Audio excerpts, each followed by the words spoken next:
3:17 p.m. Persian Gulf, international waters, one American destroyer, USS James E. Williams, routine patrol, standard operations. Then Iranian radar systems lit up across the entire coast. Not one site, not two, 17 simultaneous targeting radars, locked onto American warships. Active missile guidance, live fire protocols. Iran had just done something no nation had dared in decades. They painted U.S. Navy vessels with fire control radars while their missile batteries went hot.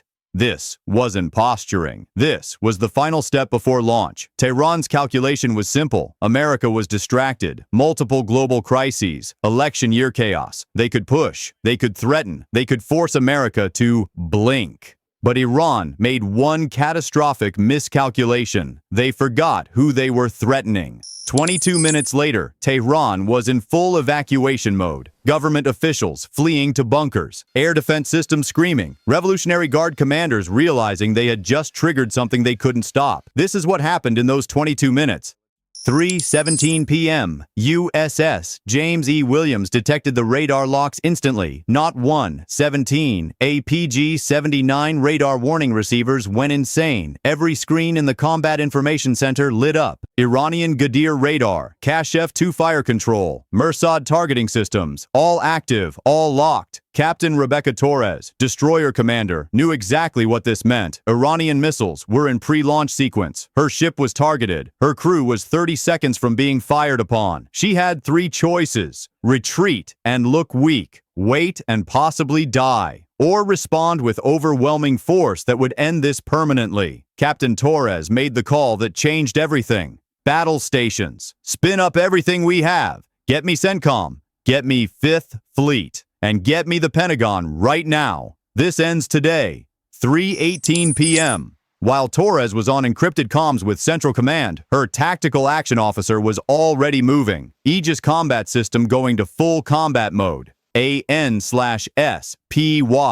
radar tracking every Iranian missile site simultaneously. Fire control solutions calculated. SM-2 missiles ready. Tomahawk cruise missiles primed. The destroyer wasn't preparing to defend. It was preparing to obliterate. But Captain Torres wasn't just commanding one ship. Within 90 seconds, she had direct comlink with CENTCOM Commander General Michael Kurilla. And Kurilla wasn't asking permission. He was already executing. 5th Fleet assets were screaming toward the Gulf. But more importantly, something else was moving. Something Iran would never see coming. 3:19 p.m. Northern Arabian Sea, 200 miles south of Iran. USS Florida. Ohio-class guided missile submarine. Not the nuclear kind, the even scarier kind. A submarine converted to carry 154 Tomahawk cruise missiles. Silent, submerged, invisible. And for the last 6 hours, it had been sitting in pre-authorized strike position. Florida received flash traffic from CENTCOM. Authorization, Omega Protocol. Iran has committed act of war. You are weapons free. Target package uploading. Execute.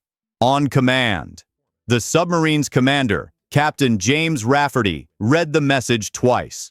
Omega Protocol. He'd trained for this. Never thought he'd see it. Omega meant total operational freedom. It meant every Iranian military target was now valid. It meant the Pentagon had just unleashed the U.S. military without restriction. Captain Rafferty looked at his weapons officer. Spin up tubes 1 through 20. Tomahawks. Tehran package. We launch in 6 minutes. 3:21 p.m. Tehran. Iranian Revolutionary Guard Naval Command. They were watching their radar screens with satisfaction. 17 sites locked on American vessels. The Americans hadn't moved, hadn't responded.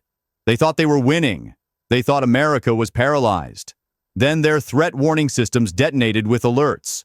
American destroyer had gone to full combat radar, not defensive posture, offensive targeting mode. The Americans were locking Iranian sites. But that wasn't the terrifying part.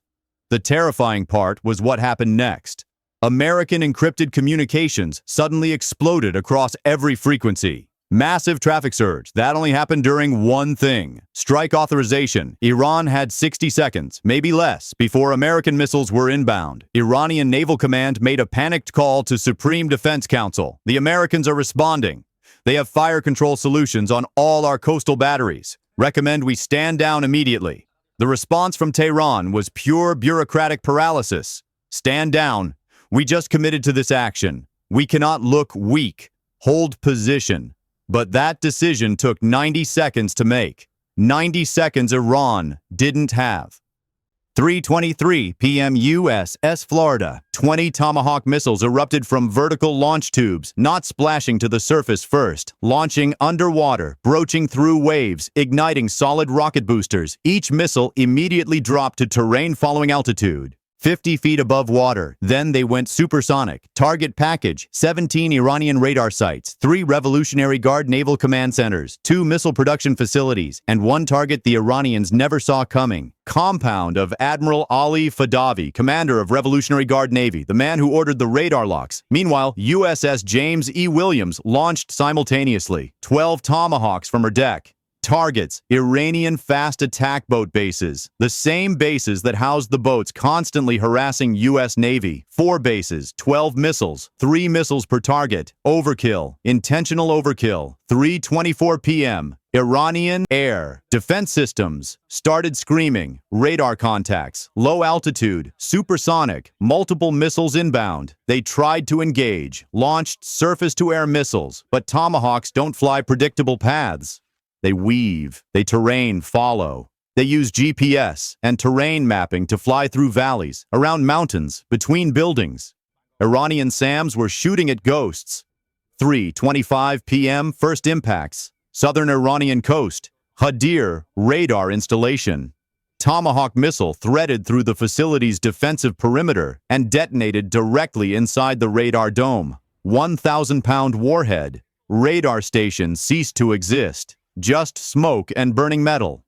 Then the cascade began. Site after site. 17 radar installations, all gone within 90 seconds. Every facility that had locked onto American ships was now burning wreckage, but the missiles didn't stop. 3 Revolutionary Guard command centers. Naval coordination completely severed. No communications, no command structure. Iran's entire coastal defense network was collapsing in real time. 3:27 p.m. Tehran. Complete pandemonium. Supreme Defense Council was screaming at each other. How did the Americans respond so fast? How did they have pre-authorized strikes ready? Who approved this? Then the real nightmare hit. 1 missile hadn't hit a military target yet. It was still inbound, heading directly toward Tehran, toward Admiral Fadavi's compound in northern Tehran. Iranian air defenses threw everything at it. SA-15 missiles, anti-aircraft artillery. The Tomahawk adjusted course 17 times, flying between buildings, using the city itself as cover. At 3:28 p.m., it struck, not the compound itself. The Pentagon wasn't trying to assassinate him. The missile hit 50 meters away, in an empty parking area. Massive explosion.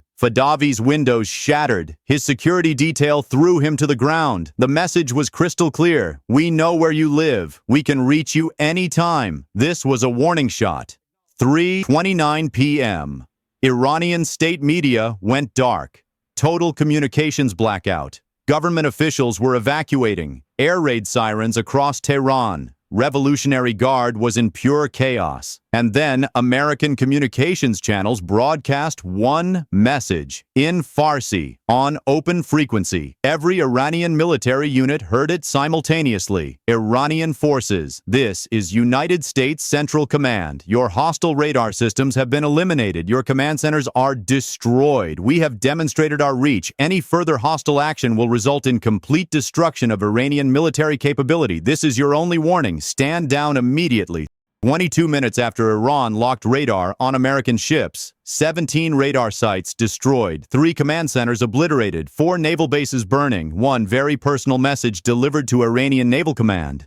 0 American casualties. Complete tactical dominance. Iran's foreign minister was already calling European intermediaries, desperately trying to de-escalate, claiming technical malfunction, blaming rogue commanders, anything to stop what had just been unleashed. By 4 p.m., Iranian forces had withdrawn all radar locks. Missile batteries stood down. Naval vessels returned to port. The crisis was over, but the lesson was permanent. Iran discovered something that day. America doesn't escalate slowly. There's no negotiation, no warning shots. You cross the line, and the response is instant, overwhelming, and devastating. 22 minutes from threat to total operational superiority.